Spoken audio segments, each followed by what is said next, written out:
நமது உறவு முறைகள் பற்றி மிகவும் சிந்திக்க வேண்டிய அருமையான பதிவு. அண்ணன், தம்பி, அக்கா, தங்கை, சின்ன அண்ணன், பெரிய அண்ணன், சின்ன அக்கா, பெரிய அக்கா, சித்தப்பா, பெரியப்பா, அத்தை, மாமா, மச்சான், மச்சினி, அண்ணி, கொழுந்தனார், நாத்தனார், தாய்மாமன், சித்தப்பா பையன், சித்தப்பா பொண்ணு, பெரியப்பா பையன், பெரியப்பா பொண்ணு, அத்தை பையன், அத்தை பொண்ணு, மாமன் பொண்ணு, மாமன் பையன். இது போன்ற வார்த்தைகள் எல்லாம் 2050க்கு மேல் யாருடைய காதிலும் விழாது. யாரும் கூப்பிடவும் மாட்டார்கள். அகராதியிலிருந்து கூட கொஞ்சம் கொஞ்சமாக அழிந்துவிடும். காரணம், ஒன்னே ஒன்னு, கண்ணே கண்ணு என்று ஒரே ஒரு குழந்தை மட்டும் போதும் என்று முடிவெடுக்க ஆரம்பித்ததுதான். அப்படி இருக்கும்போது இந்த உறவுகளெல்லாம் எப்படி வரும்? பெண்கள் வயதுக்கு வந்ததும் சீர்வரிசை செய்யவோ, பந்தல் போடவோ, முதல் புடவை எடுத்து தரவோ எந்த தாய்மாமனும் இருக்கப் போவது இல்லை.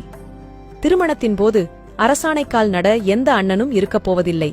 மாப்பிள்ளைக்கு மோதிரம் போட எந்த தம்பியும் இருக்கப் போவதில்லை. குழந்தைக்கு மொட்டை போட யார் மடியில் உட்கார வைப்பார்கள்? கட்டி கொடுத்த பெண்ணுக்கு ஏதாவது பிரச்சனை என்றால் அண்ணனும் தம்பியும் பறந்து செல்வார்கள். இனி யார் போவார்? ஒவ்வொரு பெண்ணும் சொந்த பந்தம் ஏதுமின்றி ஆறுதலுக்கு ஆளின்றி தவிக்கப் போகிறார்கள். ஒவ்வொரு ஆணும் தன் கஷ்ட நஷ்டங்களில் பங்கு கொள்ள அண்ணன் தம்பி யாருமின்றி அவதிப்படப் போகிறார்கள். அப்பா அம்மாவை தவிர எந்த உறவுகளும் இருக்கப் போவதில்லை. அந்த ஒரு குழந்தையும் வெளியூருக்கோ இல்லை தனி குடித்தனமோ சென்றுவிட்டால் ஒன்னே ஒன்னு, கண்ணே கண்ணு என்று வளர்த்தவர்கள் எல்லாம் வயதான காலத்தில் ஏனென்று கேட்க நாதியற்று முதியோர் இல்லத்திலோ அல்லது அந்த ஒரு குழந்தைக்காக கட்டிய வசதியான வீட்டிலோ அனாதையாக கிடந்து சாவார்கள். உறவுகளின் உன்னத மதிப்பை உணராமல் பொருளாதார முன்னேற்றத்தை மட்டுமே குறிக்கோளாக கொண்டு ஒரு குழந்தைக்கு மேல் வேண்டாம் என சோம்பேறித்தனப்பட்டு எந்திர வாழ்க்கை வாழ்ந்து கொண்டிருக்கும் அத்தனை பேருக்கும் இதே நிலைதான். உடல்நிலை சரியில்லாமல் ஆஸ்பிட்டலில் சேர்க்கப்பட்டால் ஓடோடி வந்து பார்க்க உறவுகள் வேண்டாமா? சின்ன சின்ன விஷயங்களுக்கெல்லாம் எனக்கு உனக்கு என்று சண்டை போடும் அதே குழந்தைகள்தான் வயதான காலத்தில் அப்பா அம்மாவுக்கு ஏதாவது ஒன்று என்றால் நான், நீ என்று ஓடி வருவார்கள்.